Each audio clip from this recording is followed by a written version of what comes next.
I'm keeping the bigger story, which I grew up with Saddam Hussein. People who don't understand that kind of fear, because fear for me was very tangible. I could touch it. It was all over. The house I grew up in was bugged. Our cars were bugged. Our telephone were bugged. We are not equal as humans in our financial resources, but we are equal in our stories. You have to allow the goodness, the gardening, the beautiful places. That's the beauty, that these creativity and imagination and all of that comes from the allowing. To people that are addicted right now, that are listening to this, that are struggling, that are in despair, that have rage, people are very paranoid. They're afraid right now. They're lacking purpose. They lack direction. They lack self-love. What do you want to say to them, Rick?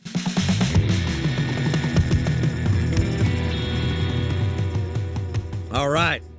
Welcome back to the Seano Show. I'm your host, Seano McFarland. Zainab Salbi, is a humanitarian, a writer, and a social entrepreneur who has dedicated her life to women's right and freedom. She is co-founder of Daughters for Earth, a fund and a movement of daughters rising up worldwide with climate solutions to protect and restore Mother Earth. She's been frequently named as one of the women changing the world by leading publications ranging from Newsweek to The Guardian. Oprah identified her as one of the women changing the world. And by the way, people should definitely see that episode of Super Soul Sunday with you. That's a must watch. People magazine, President Bill Clinton identified her as one of the 21st century heroes. Most recently received the Times 100 Impact Awards in 2023. But this is what I love, this stat. This is why I want you on the show. Well, so many things. At the age of 23, not 33, not 43, not 53, you founded Women for Women International, a humanitarian organization dedicated to women survivors of wars. Under your leadership, 1993, 2011, Women for Women International grew from helping 30 women upon its inception to helping more than 420,000 women and distributing more than $146 million in aid. You're an author.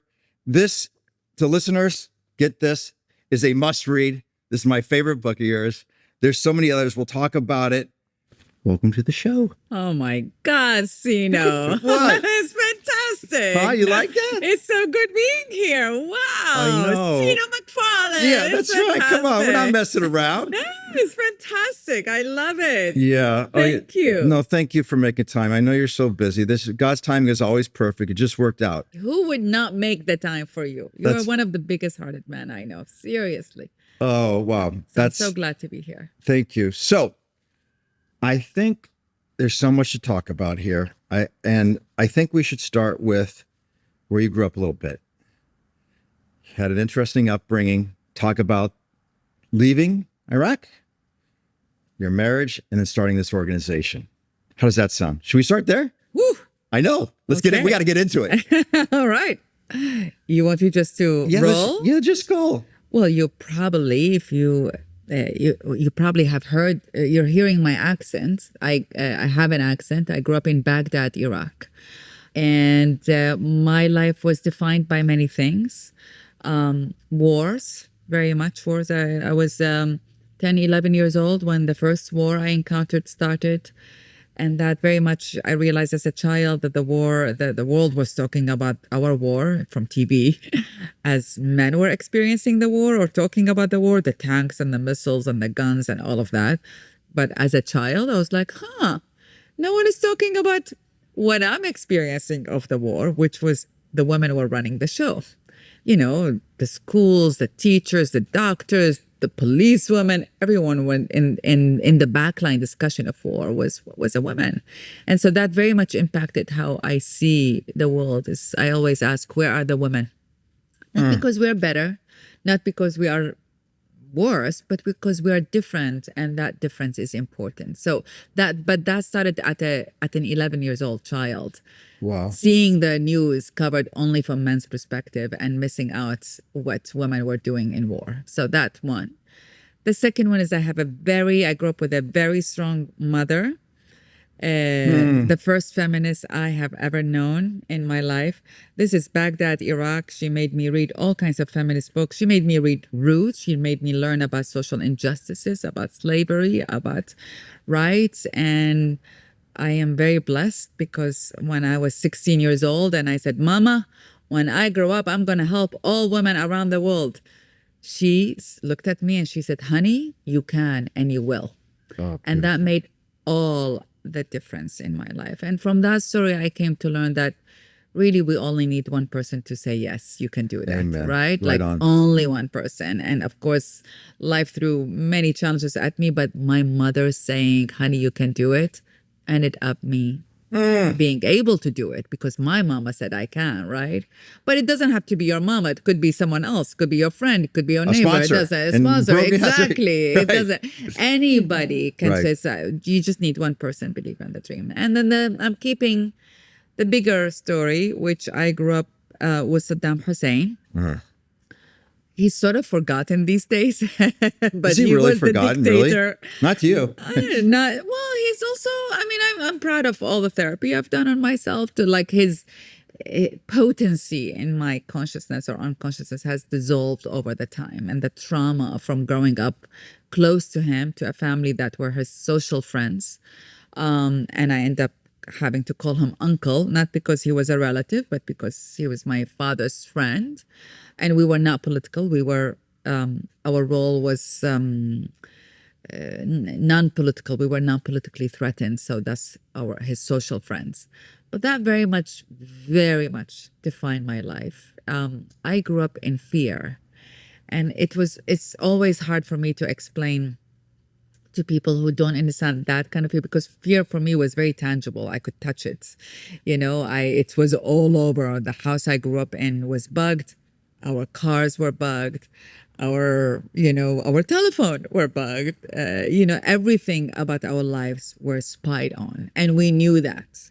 You would wake up in the middle of the night and you see a car watching your house, and, you're like, oh, we're being watched. You're Why talking were they to spying on you? because we were very close to the president, right. basically. And he did not trust anybody, and he killed his best friends. And so, we were spied on, but we also, yes, we called him uncle and we socialized with him. And I spent most of my weekends in my teenage lives with him.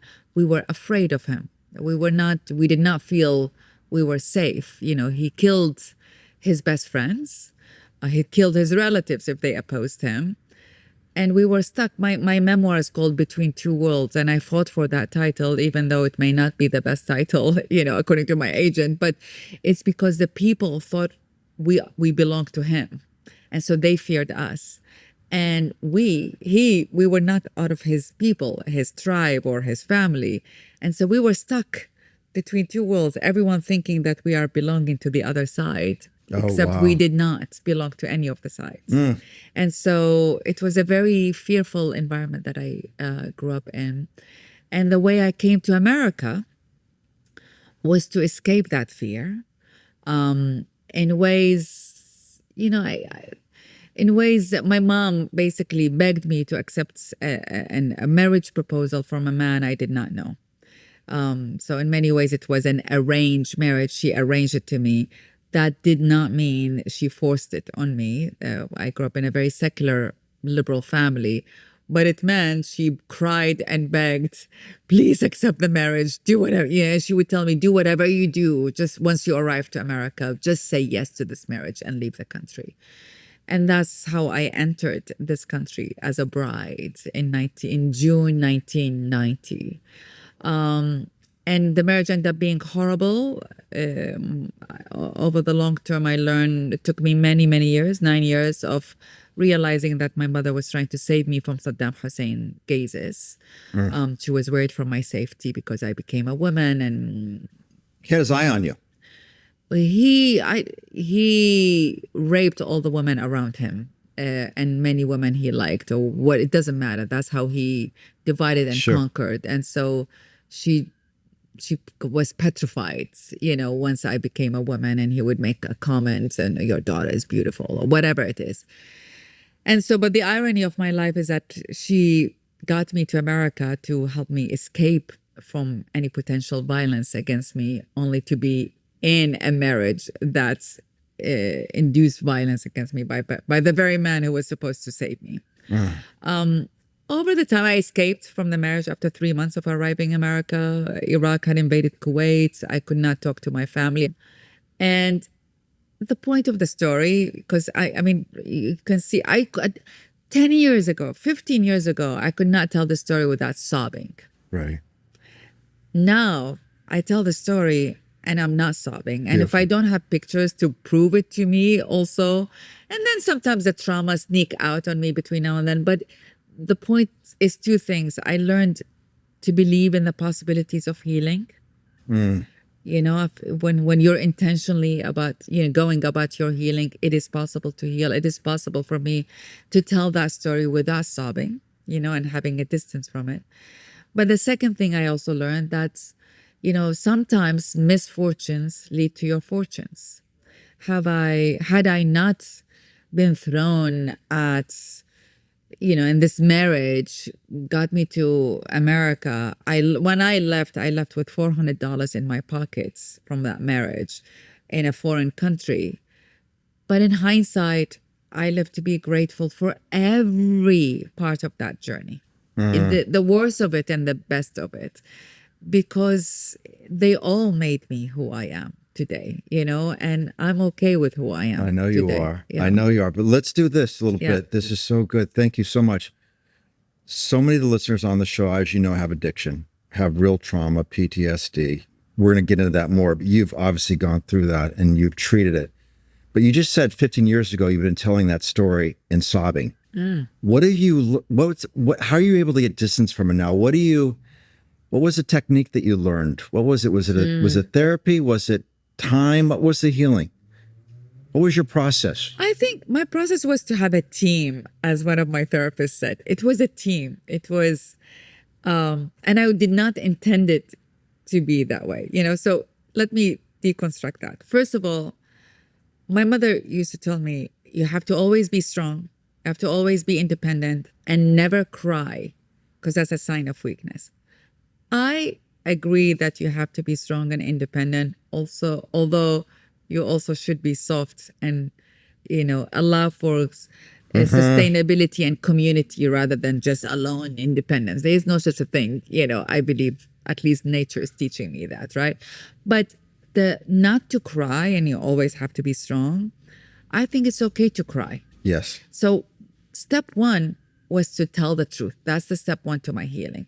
It took me, and it was a leap of faith to tell the truth, not in a book to a group of strangers. I was in a retreat and I decided to tell a group of strangers my story, that I knew Saddam Hussein. I called him uncle. And I looked at them and I said, do you still see me? Because I believed, and because that's how I was treated in Iraq, people would not see me, they see him in me. Oh, wow. And they see me in association with him. I was known as the daughter of Saddam Hussein's pilots. The house I grew up in was the house of Saddam Hussein's pilot. My father was his pilot, commercial pilot. The car I drove was the car of the daughter of Saddam Hussein's pilot. Everything was in connections. My identity was connected to being in relationship with him. So the first thing it took me to for my healing journey was to tell the truth. Right? First, it was a group of strangers, then to close, to family and friends, then to the world. And when I told it to the world, it was a leap of faith. It was like jumping off the cliff to tell that truth, which I was told, never tell that truth. This is the biggest secret of my family. Right. But I decided that truth heals. So my number one lessons is truth heal, because when we keep a secret, that secret becomes like a dark it's cancerous energy in my chest, it became a heavy stone and anxiety. I can feel the anxiety coming just describing it, right? And when I told the truth, and it was scary to tell the truth, and you don't know if you're gonna land on your feet or not, but it dissolves that anxiety, it dissolved that darkness, and it made it into like a transparent crystal. really in my chest, right? So first is telling the truth. Second is allowing the grieving, right? So I cried in the process of telling the story, of writing the story, and of, promoting the book. So you tell the story some more. I cried for 3 years intensively. That was what it is. I do not judge myself or anybody else for crying. Emotions are part of us, whether it is anger or joy or crying or sadness, or it doesn't matter. Express it. And that's so I believe in that expression. So I allowed myself the pouring of crying until there were no more tears. Got it. But then the trauma does not leave, right? It sneak on you. I had issues with the meaning of power, with owning leadership, with owning my womanhood. I had issues because this fear, creeps on you here and there. Yes, it does. And so this is when I unintentionally created my team. Someone said, you have a team. And it was my Jungian analyst. Wow. Because I started working intensely on my dreams. I trust my dreams. I trust my subconscious. My nutritionist, because I believe also my body is definitely a reflection of my trauma or my health, right? And the nutritionist was telling me as similar things to my therapist, right? Oh, wow. I did my own my meditation, my own whether it is with indigenous people or whether it's with Thich Nhat Hanh monks or whether it is with other shamans. But I did that route of exploring spirituality in all its meanings outside of my own traditions. And then I realized when they're all giving me the same feedback, then I'm trusting that feedback. When my nutritionist is telling me the same as my indigenous shaman friends, and the same as my Jungian You pay analyst, attention. I was like, This this is is the truth. Right. This is the truth. Right? And so I started also noticing my body, my spirit, my soul, and giving them all equal attention and importance, right? And that it's an organic team. I didn't do it intentionally. I was in pain and I needed to release myself. And because my trauma was getting in my way of living my life, of thriving. I don't mean thriving career. I was actually thriving in my career, but I wasn't allowing myself to enjoy it. I would reject the thriving moments. I would reject the success, because I couldn't allow goodness to happen. Right. So I had to work on it because it was getting in my way. For every award you mentioned and the many more, I would go back home and torture myself. Wow. Because I was like, I don't deserve it. I don't do that. There was a torturing process. So it got to a stage where it was getting in my way. And I remember my therapist was telling me, you either gonna accept who you are and work on healing that and enjoying who you are, or you're gonna continue to torture yourself in the process. It's your choice. And that's when it's like, okay, I'm gonna work on it intentionally to heal because I was getting in my way, in my path, basically. And ultimately, honestly, listen, is there such a thing as complete healing? I don't think so. It's a work in progress. Yeah. Every time you unravel a layer, there comes another layer. But it gets softer. The edges of the pain get softer and softer over time.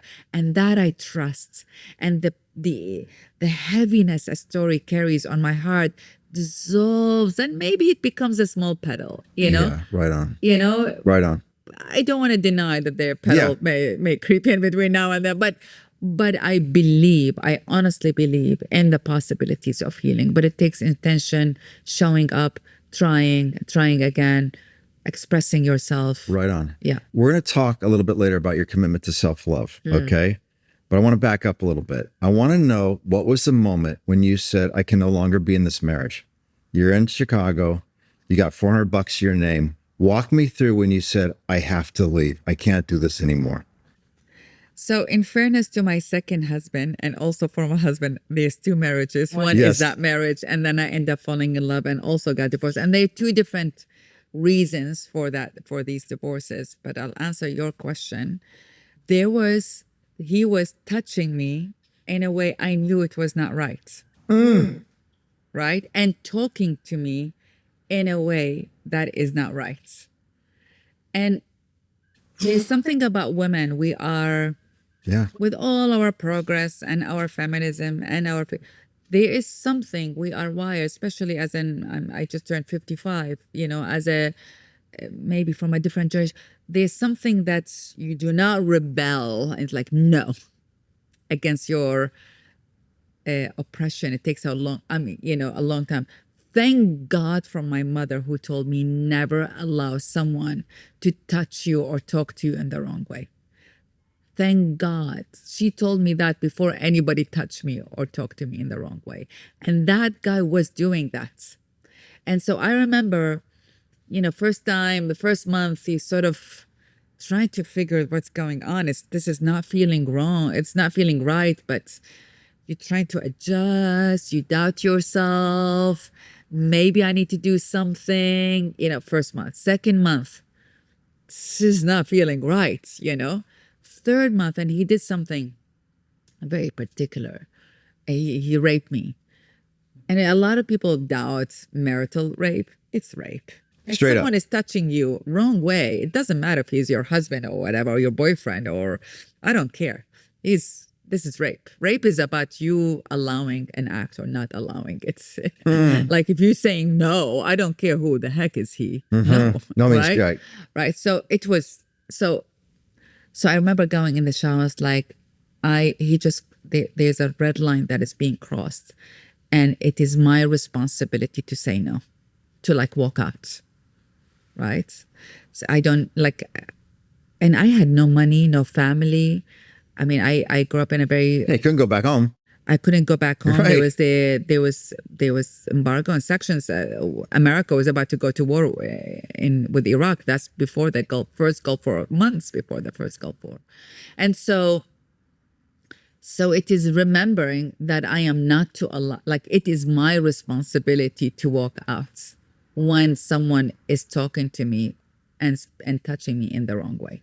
And honestly, I'm proud of myself that I walked out after 3 months in a foreign country without having resources or family. And I walked out, and that's a miracle story, because I also have learned to watch the signs, right? To look at the signs. And I feel like God comes in different signs, right? So I walked out. This was a long time ago, but I went to the immigration services, because my visa was through him, basically. And I walked out and I went to the immigration without a lawyer, without anybody. And I remember it was a black woman, short, tights, had pulled her hair back all the way in the back. And I just remember saying, here's my passport. Here's my return ticket. This is what just happened to me. I just escaped this man. I can't go back to my country. And I need money to earn a living here. But you tell me what to do. I'm coming to the beast's mouth. Wow. Right? Because, there's so many people who are afraid. It's like, you tell me what to do. And this woman, and this is first miracle in my life, this woman said, come. 2 hours later, she gave me a work permit, and that's how I ended up being in America. I didn't know that story. You had an angel that day. I really did, and I wish I know if she's hearing. Thank you. We're gonna send you love. Right, thank you, nice woman at the immigration. I thank her all the time in my heart, because then there are lots of bad peoples in the world, but there are also wonderful people in the world, and which one we give more attention to is also our choice. Thank you. That's right on. Thank you for that. That's exactly right. So, wow. What made you I'm going to start this organization? How did you, where did that come from? Did you get tapped from above? Let's talk about that. I grew up in fear, right? Remember I told you I was scared, but not I was not ambivalent about the injustice I was living in. Remember, my family was Saddam Hussein's friends, which meant friends of any president of any country, you're the top of the creme de la creme of getting out of the material aspects of society, right? And so I was, I knew we were, whatever. That affluence was part of the package. But I was going to school where classmates were talking about public executions for someone who opposed the president, where they were talking about bodies coming from the front lines, where they were talking about the Kurds being gassed, where they were talking about women being raped by Saddam's sons. So imagine in school, I would go and hear these horror stories. At night, I would be hanging out with him and his family. Right? Wow. So I knew I was Wow. living in an injustice. And I knew I could not do anything about it because if I spoke, my family would be punished. Not my immediate family only, but my extended family. That's how he kept us all in fear. So if you say something, your cousins and uncles and aunts, I mean, everyone will be punished. It's like the massive family. Anyway, so when I came to America rather, and there's something about America that is so precious, and I worry for it because for me, it's the most important aspect of America, which is freedom. And the freedom of expression, Yes. the freedom of movement, the freedom to be who you are. And I worry for that right now, 34 years after living in America. But at that time, and it still is, that freedom was so delicious for me. I was like, wow, I live in a country where I can say anything and I don't get killed or in prison or wow. And I felt I had the responsibility to use that freedom for good. Do you see what I mean? Like for me, in my very simple way of thinking, I knew that there was injustice before, but I lived in a country where it did not have freedom, so I could not do anything about it. Now I live in a country that gives me freedom. So when I see injustice, I have the responsibility to do something about it. Beautiful. Wow. And the injustice that first injustice I noticed was in a war at that time. It was Bosnia and Herzegovina. There were rape camps, concentration camps. I've never heard of that country before. I have no idea who are these people, what language they speak, what religion they believe in, and nothing. But there were concentration camps and rape camps happening to humans. And I was living in the land of freedom that allowed me and gave me permission to do whatever I wanted to do about it. So I felt that responsibility. And so it came honestly from that very basic way of thinking. And over time, I have come to believe when we see injustice and do not do anything about it and ignore it or turn our face about, we legitimize it and allow for the corruption of our own values. I love that. Right? Because, and usually everyone gets when we legitimize it, when you see something wrong and you walk, then you're saying it's okay. But I also think, and then we allow for the corruption of our own values, meaning we each think we are good humans, right? But that being good, feeling good is not about me feeling good. I need to be in alignment with my values every day. And if I am not in alignment with my values, then I'm corrupting my values. Amen. Right on. Right? And so if I see injustice, look at the other direction, I am corrupting myself, my values. Right. So that's how it started. It started from that very basic, simplistic, childlike, I would say, innocence of saying, oh, there's something wrong. I have responsibility to do something.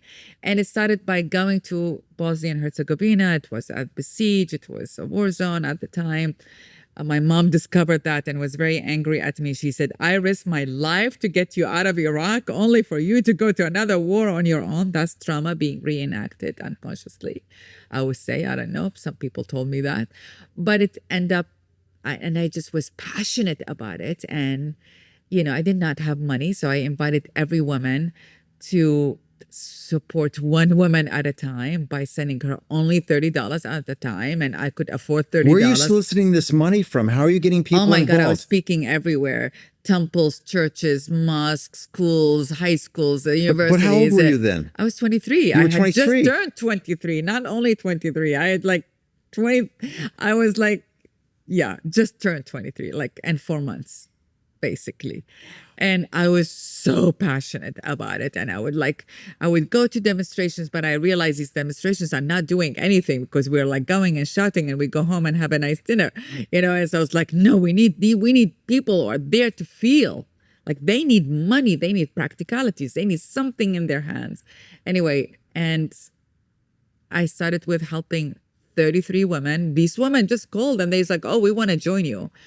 And it was mom and pop organization. And after, after a couple of years only, I got President Clinton invited me to the White House at the Oval Office. I had no idea what the Oval Office. I was like, I was like, oh my gosh, I was like, but they were like, oh, you are one of the young Americans who are doing something for positive. So it's like, apparently what I was doing was unique. I did not know.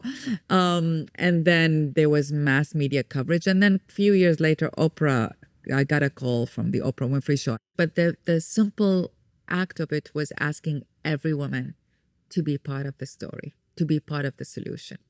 And that this humanization of what women are going through. It's one thing you say they are in rape camps or in concentration camps or whatever they've gone through. It's another thing to know one woman and know one person, to write them a letter to say, I see you, this is who I am, and to make them feel that the world is safe. Because when you are in war, you lose hope in humanity. You think humanity has forgotten about you. And there was something for me, we are not equal as humans in our financial resources, but we are equal in our stories. And I say equal, I dare to say equal. I mean, a lot of people, as someone from Iraq, and I've gone through what I've gone through, it's like, oh my God, you have such a nice story. I was like, oh, please don't compete on the stories. The trauma is the trauma, no matter what the trauma is, in my opinion. It lands on your heart in the same intensity, whether it's you are someone in Iraq or Afghanistan or you are somewhere in LA. In my opinion, right? Like how it's landing, how your body is processing, it's so painful. So don't compare traumas in my experience. So to be seen, to not only be given, some cash, go and do whatever you want to do, but to also be seen in the process, to say, I care about you, I'm here for you. It makes all the difference. And that's how Women for Women was built. It's on that idea that we have to give not only money, but we have to give part of our story. Because my biggest gift for you is to give you my story. And our equality is when you share your story with me.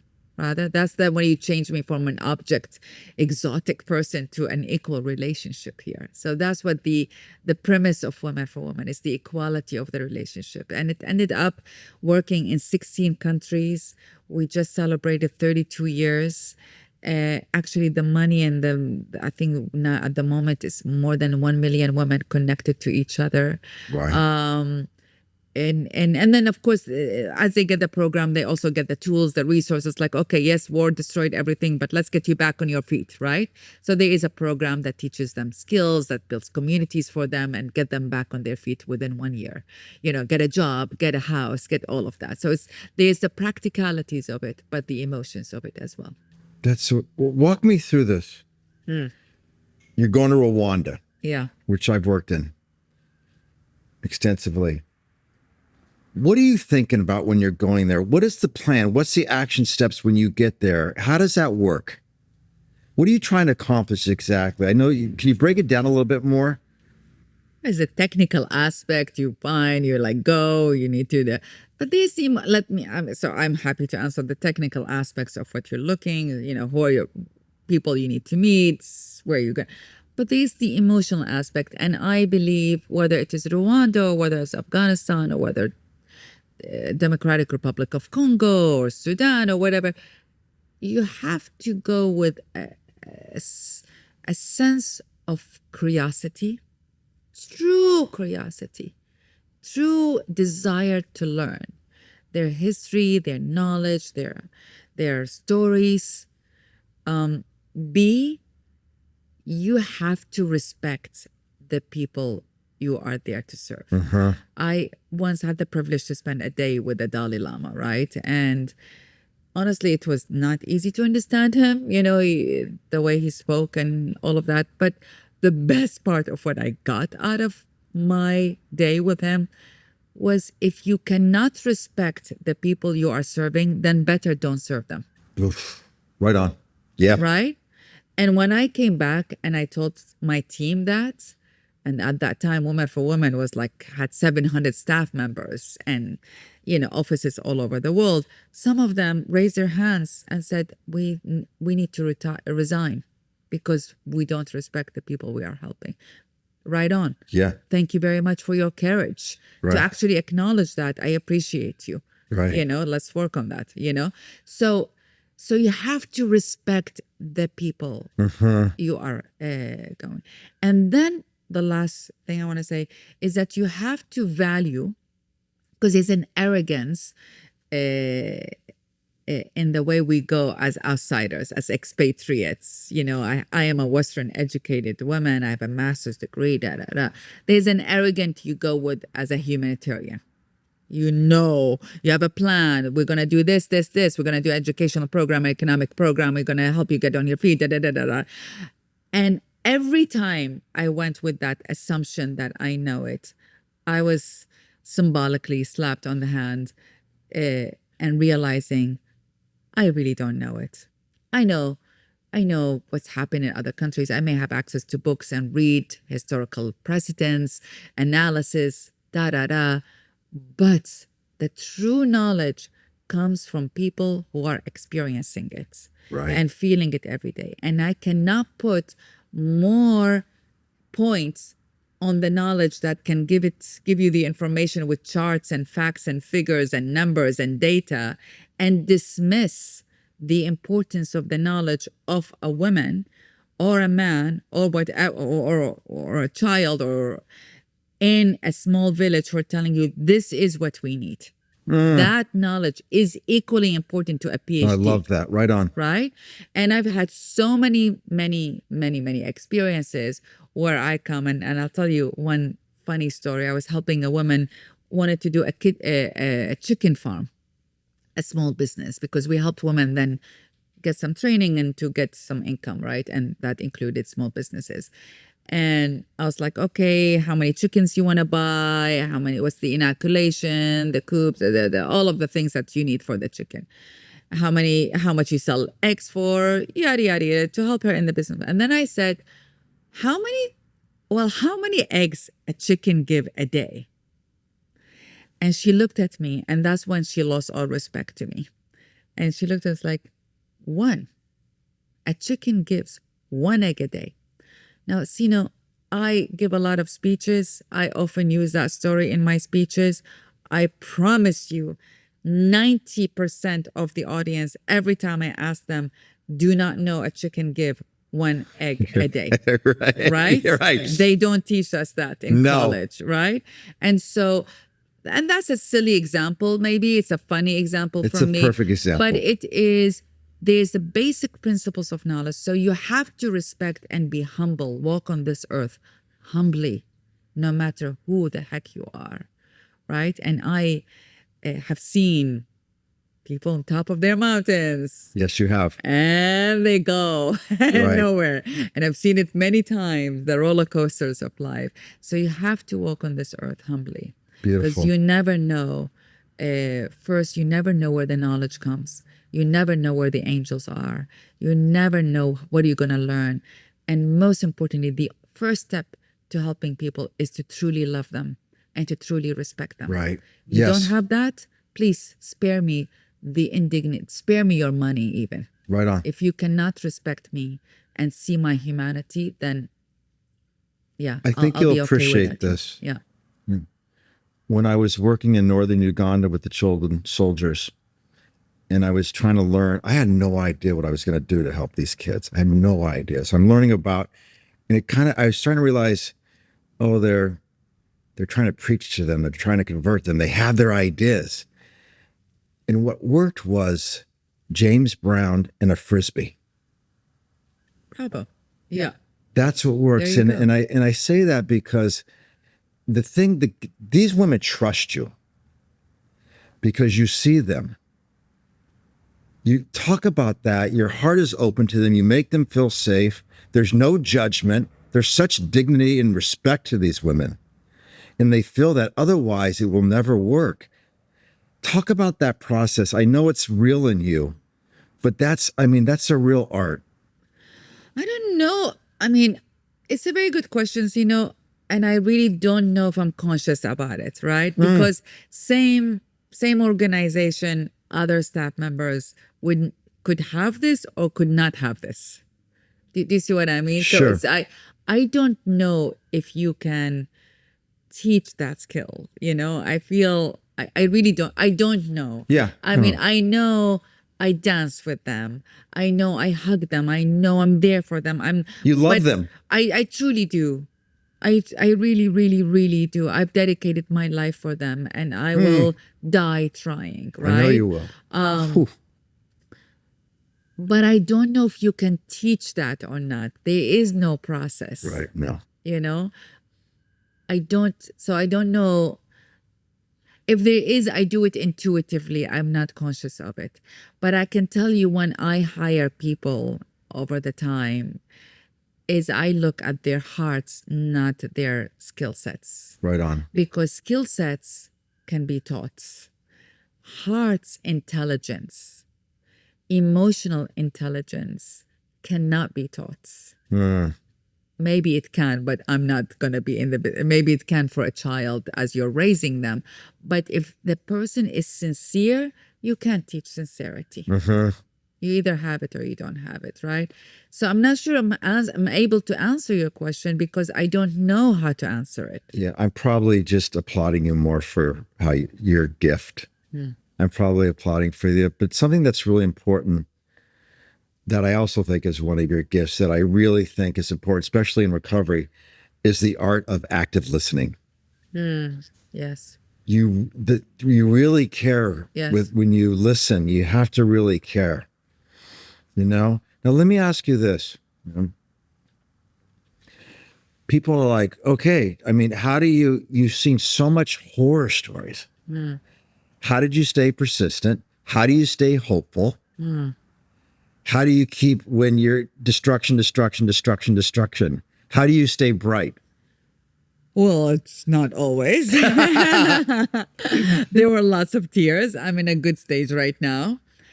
But I tell you how. I mean, I remember going to Congo one day, and this woman with a militia chopped one of her legs into 4 pieces and forced her kids to eat each piece. Wow. Okay? The kids are vegetarian. They refuse to eat any kind of meat since. I rarely tell this story. Actually, this is the first time I tell it in age because it's too big. I see her a year later. She's wearing a prosthetic leg, right? And that woman was dancing fiercely. I was like, wow, you were dancing. And she said, of course, that's how I stay alive. We're going to dance and dance. And honestly, up until then, I was like taking myself as a serious activist, for women's rights. And I was like, who the heck am I to take myself so seriously? I take my shoes off and we dance together, right? And I used to, for example, not care about my, looks or what my friends called uglifying myself. It's like, yeah, I'm an activist. And I go to a war zone and, and these women are like, oh, can you bring us a lipstick next time? And, well, let's look at your eyebrow and let's plug it in for you and let's shape it.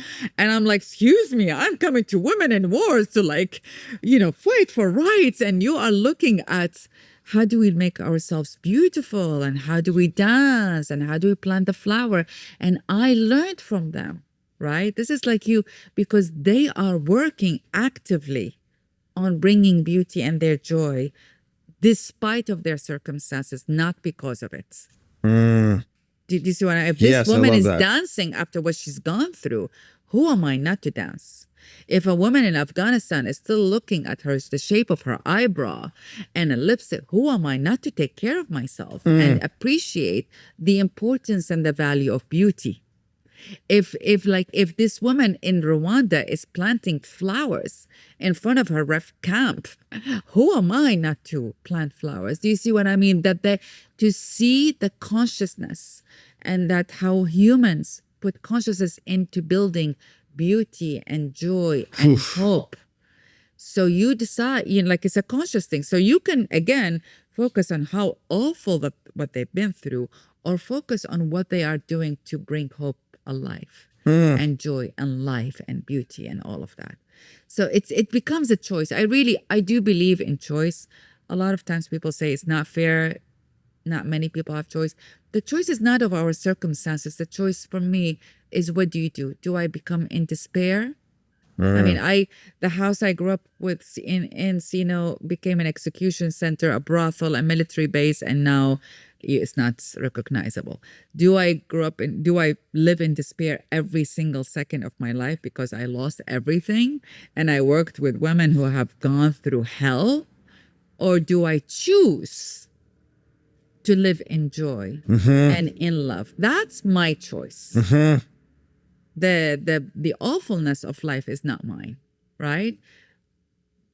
I think we have that choice. I think we can make that choice as individuals. And I choose to look at the joyful aspect of it.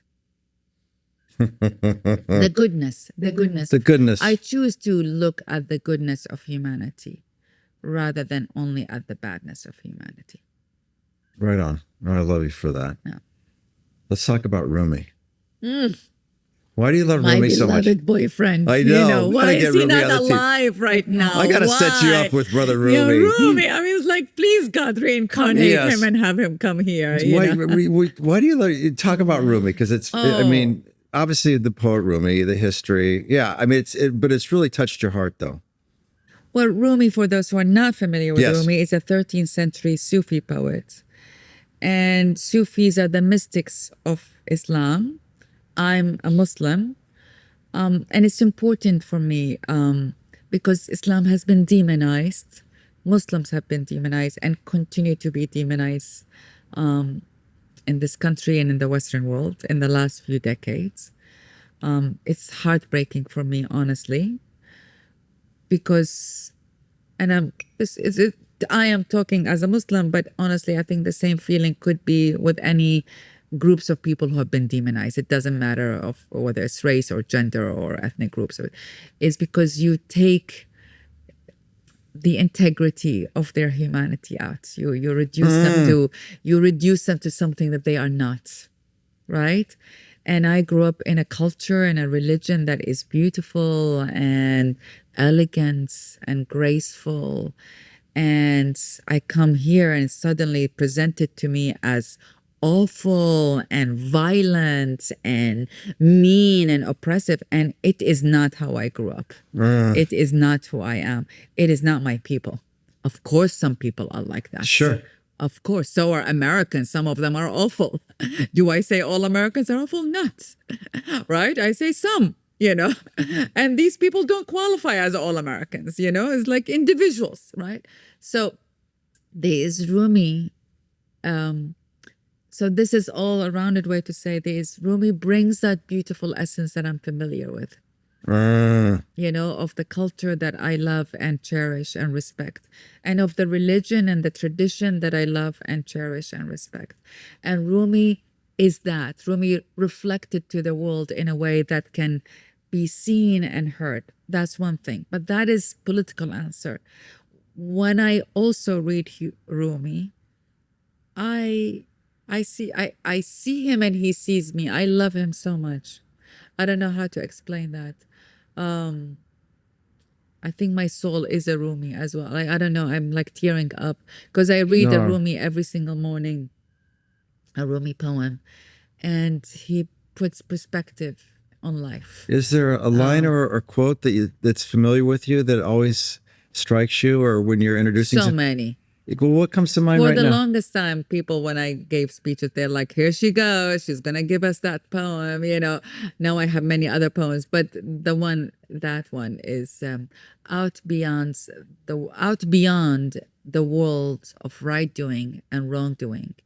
There is a field. I shall meet you there. When the soul lies down in that grass, the world is too small to talk about. Ideas, language, even the phrase each other no longer makes any sense. Now, I think we're living in a world where it's so hard to be in that field. People want you to be right or wrong. You're good or bad. You're for those people or against these people. I miss the field. I am in the fields. When you're in the field, the world is too. Is it too small or too big to talk about? Ideas, language, even the phrase each other no longer makes any sense. This is what we need today. In such a divisive world, this is why we talked at the beginning about freedom and how it tasted for me in America. 34 years later, I worry for that freedom, safety. I know you do. Right? And I want to enjoy this field where, even the phrase each other no longer makes any sense.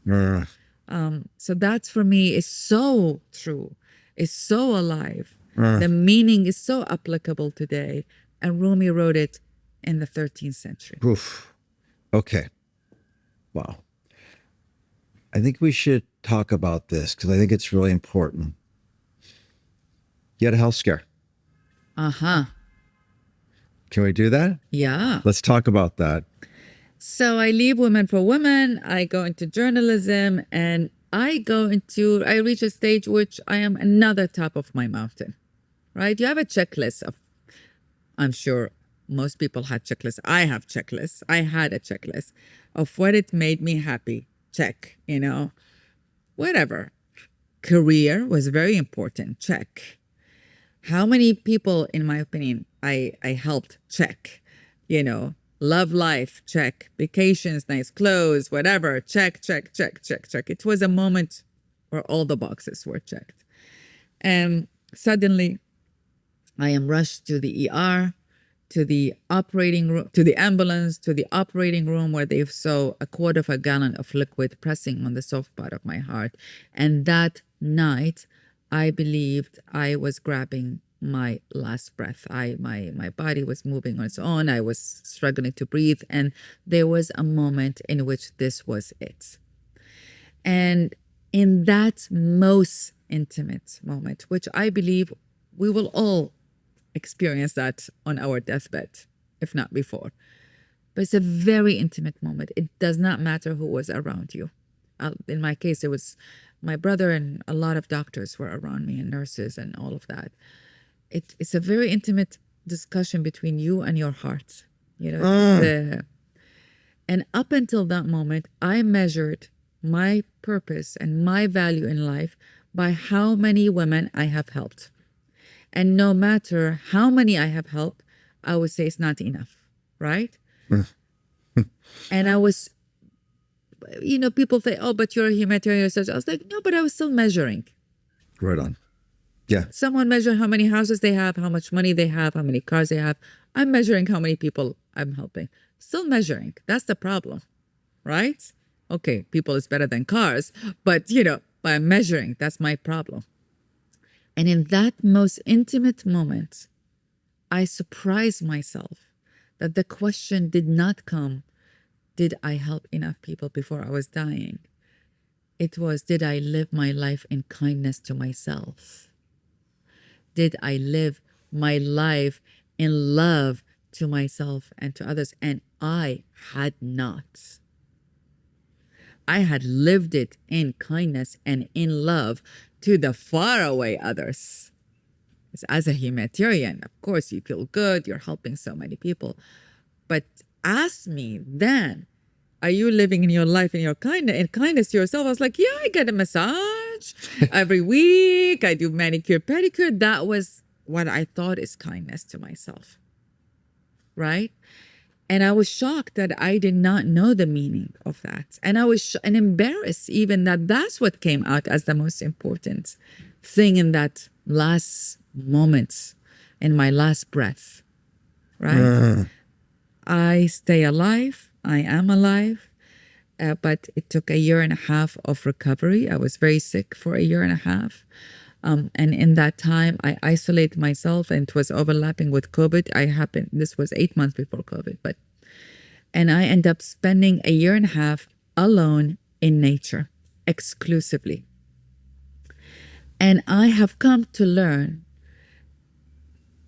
I came from that year and a half with absolute joy and love and kindness to myself and to others. And I tell you what, and it was a more important year now because I could not work and I could not think and I could not write and I could not walk. And so I had an existential crisis of who am I if I am not this? If I'm, and after a year and a half of meditating, spending time in nature, walking, cooking, playing the piano, painting, doing all things in the art, basically, because that's the only part of my brain that was functioning. I came out saying, how dare you, I ask, who am I? I am. I am. And that was the most profound experience of my life, to not measure my self-worth and value by what I'm doing and what awards I got and whatever it is. It is I am. And I came out with a new list of what it makes me, what it makes a happy day, not a happy life. There is no such a thing as a happy life, because that's the biggest lie they sell us in these self-help books. Life is ups and downs by definition. We cannot control the downs, right? It just hits It's going you. down. You never know. Right. You never know. So please, there is such a thing as a content life. Your attitude about life is content, but it's impossible to maintain a happy life. You have to have moments of sorrow and joy. This is another, my favorite poem of Rumi. It says, the guest house lets all these pain and sorrow and joy and the shame and the malice enter into your house. Let them sweep it empty of all the things in it, and welcome them. Welcome them. Serve them tea. Right, exactly. Right. And so, so that's life. But I have a list of what makes a happy day, or teaches me how to experience happiness from myself. And that's very basic list. That list is drink a lot of water, eat healthy food, show gratitude on the simple things. I have a red scarf on. Wow, how gorgeous, right? Be in nature, in the presence of nature. I believe nature is our biggest teacher. And we are the worst friends for her, experience art, connect with family and friends, and live your purpose. And most importantly, an appointment with my heart. Ooh. So I don't call my meditation, I call it an appointment with my heart. Oh, I love that. Because I literally, during that time when it says kindness, I had an image in my meditation soon after that. My heart held my hand and said, don't leave me again. So I called an appointment with my heart, where every day I visit the temple of my heart. And I say, I'm here. And the process taught me that there is a heart intelligence, that we have to learn what heart intelligence means. And that means the discipline, just like you're learning French or Spanish, or any language you want to learn, or Arabic, if you want to learn that. It's you have to have a discipline to learn a language, and that includes your heart language. And so, it goes back, I'm back in my full energy and fierceness. Do I have bad days? Of course I do. But I go to my appointment to my heart. And the minute I enter that temple, I giggling. I promise you. It's like my safe place, my happy place. And I know I'm safe and I'm okay. And rewiring and go back again. One of the reasons why I love you, and it's a long list, because a lot of people that come from where you came from, the world you're in, they're heavy. They're heavy. Well, we've sort of suffered a lot. No, I know. But that's what I love about you, because you're bright. and you're fun and you love to fucking dance and you love to sing and you love Yeah. good food and Yeah. you love people. Yeah. There's such a generosity of your spirit. I mean, Thank really, it's really powerful, you know? What's your podcast called? Redefined. Okay. You have some incredible guests, and I know a lot of them are your friends. Okay. The Alice Walker is really powerful. Oh, I love her. What did you learn from her? What's some gems that you could throw us from her? Well, Alice is a very dear friend. Yeah. And she is a mother-like for me. And I'm truly blessed with that. I learned so many things from her. I think one of the most important thing is not to take myself as an activist too seriously. Right. Nice. I mean, I'm not sure if she would approve that lesson. I mean, yes, she would say yes. She taught me the importance of gardening and of a lot, because, you know, there is an intensity about being activist, not only from my part of the world, any activist. You're trying to change the world and make the world a better place. And it's hard to allow the goodness. And she taught me you actually have to allow the goodness, the gardening, the beautiful places. That's the beauty, that this creativity and imagination and all of that comes from the allowing that to happen for us, and that for us to accept that. And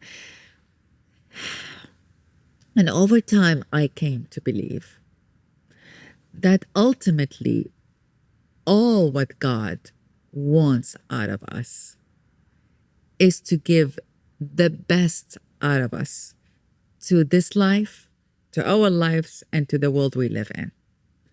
And the only way we can give the best out of us is to actually live in that allowing of beauty and safety and freedom. Beautiful. And I used to think of freedom and beauty and safety as this country or that country. Because remember, I lived in lack of freedom. I think freedom is what we allow inside our hearts. You know, because I see so many people in this country, they have the freedom, you know, on a day-to-day basis, but they still don't allow themselves the freedom, right? It's that freedom from our hearts. It's freedom as an inside job, as my last book, you know, titled, you know. So it's that we have to allow this goodness, which Alice has been a teacher in allowing goodness. And in order for us to give the best out of us to the world. Oh, that's beautiful. Gosh, she's a powerful force. Does that make sense? Yeah, no, right on. Because if you can't garden, then if you can't enjoy these things, you're not free. Yes. You're not freeing your creativity, your juice, your joy. You're stuck in your dancing. identity as an activist, as a healer, as this powerful person. You're not allowed to do these things. As a technologist, as a boxer, as it doesn't matter. You know, it's like you're stuck with your identity of self, or this is who am I. Right. But if you allow that, and there's something like, you know, I work, a lot of my energy now is on the protection of our earth. There is something, I have come to believe that nature is not only a healer, but nature is our teacher. Right on. In values we need to learn from nature. For us as humans, right? So that gardening, or that whatever it is, honestly, the more I learn how to garden, the more I become a better human. Right on. Right? And so Alice was a teacher for that for me.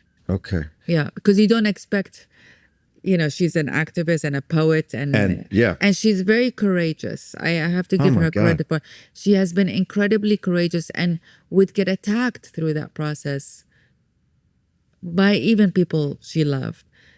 And the integrity of staying, the integrity in staying in your values, even when you're attacked by people you love. Right? Yeah, right on. It's so important, so lonely, so hard, and so needed. Right on. And she has been a teacher in staying in integrity to your values, no matter what people's responses are. Okay. Parting words to people that are addicted right now, that are listening to this, that are struggling, that are in despair, that have raped. There's people are very paranoid. They're afraid right now. They're lacking purpose. They lack direction. They lack self-love. What do you want to say to them right now? What's coming to me is that the world we live in is a product of our imagination. So we might as well reclaim our imagination. Right? Oh, I love like, change the imagination. Right. Change it. And it's hard. I don't want to sugarcoat anybody's journey, because God knows I've gone through my ups and downs and hills and mountains, and, it's hard. But, and the journey towards freedom is hard. But when you arrive there, because you had the courage to reimagine your life and reshape it, and despite of the alls and the ups and the downs, the taste of that freedom is so delicious. It is worth it, my friends. Right on. It is worth it. And it is possible to do it. It is possible to taste that deliciousness in your mouth. Amen.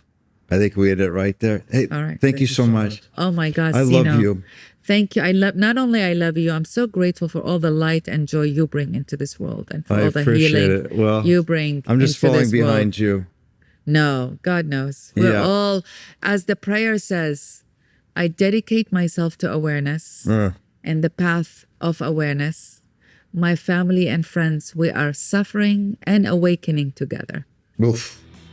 Boom. We are in the path, my friend. Good night and thank you. All right.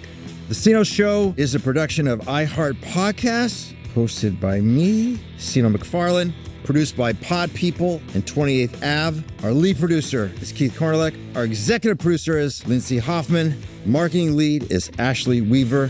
Thank you so much for listening. We'll see you next week.